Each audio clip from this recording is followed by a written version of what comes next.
ever gotten those medical test results and just like anxiously waited for them? Yeah. Hoping everything comes back okay. Oh, absolutely. It's like you don't really think about it every day, but like the accuracy of those results, it makes a huge difference. It can be life-changing. Totally. And while labs, they try their best to be perfect, sometimes errors happen. Yeah, unfortunately. So today we're taking a deep dive into this 2021 case study. It's from the Journal of Medical Biochemistry, and it's all about how labs that are using these like laboratory information systems, or LIS, how they can really minimize those errors. Give important stuff. So for anyone who's not familiar with an LIS, think of it like the brain of a modern lab. It's this whole software system managing everything: patient data, test orders, tracking samples, even analyzing those results. It's like a lot of responsibility. Oh, for sure. Like air traffic control, but for all that medical information. One thing that really stood out in this study was how crucial it is to get that LIS set up right from the beginning. They kept finding this unmet user requirements issue. Right. What do you think is going on there? Like, why does this keep coming up? Well, imagine like buying this amazing top-of-the-line oven, right?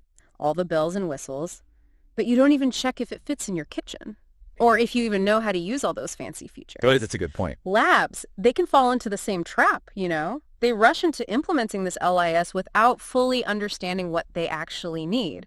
Or even worse, they don't even loop in the whole lab team. So it's not even just about the tech itself. It's like, how well does it work for the people who are using it every single day? Exactly. And that's where a really thorough needs assessment is so important. Before you even choose an LIS. Oh, yeah. Before anything else, the lab has to really take inventory. What's their workflow like? What data are they dealing with? What are the biggest headaches they need this system to solve? So basically, like figuring out all the problems you need the LIS to fix before you buy it. Exactly. They actually had this interesting example in the study. I think it was about like some senior physicians and nurses. Oh, right.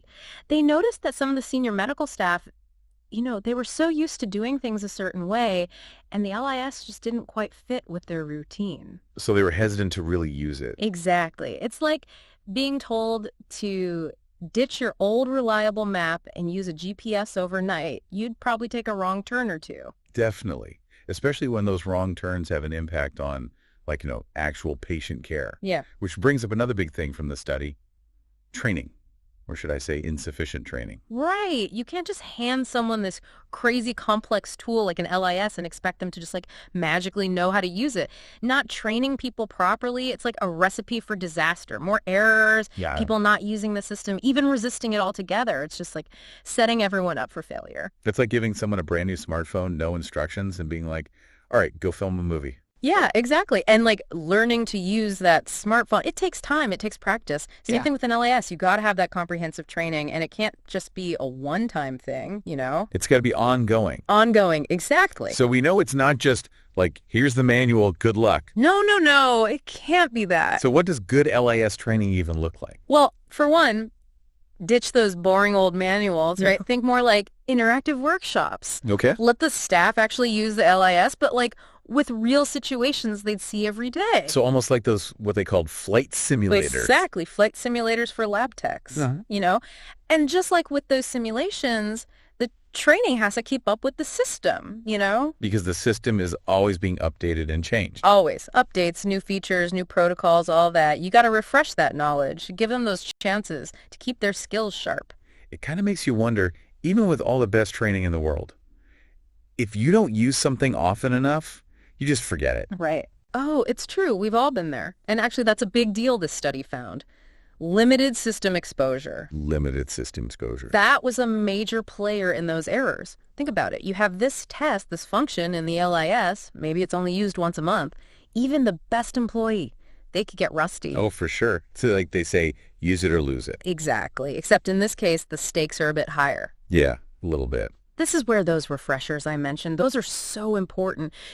Even short, regular training sessions can really make a difference. It keeps those rarely used processes fresh in everyone's mind. Keep them on their toes. Exactly. So we've got these three things now. They all seem kind of related. We've got needs not being met when they first set the system up. We've got not enough training. And then people just not using the system enough to really remember how it works. Right. So how do these things, which seem kind of small on their own, how do they impact the bigger picture? healthcare overall. Well, it's all connected, right? You've got a patient, maybe they're waiting on a big diagnosis, or a doctor making treatment decisions based on a test result that's not accurate. These errors, they snowball, impacting patient care, slowing down treatment, even causing all this unnecessary stress and worry. It's a ripple effect. And those impacts, they go beyond just the patient, right? Oh, absolutely. Think about the strain on resources. Inaccurate test results. That leads to more tests, more procedures maybe that weren't even needed. That's a burden on the lab, on healthcare costs, even on the environment when you think about it.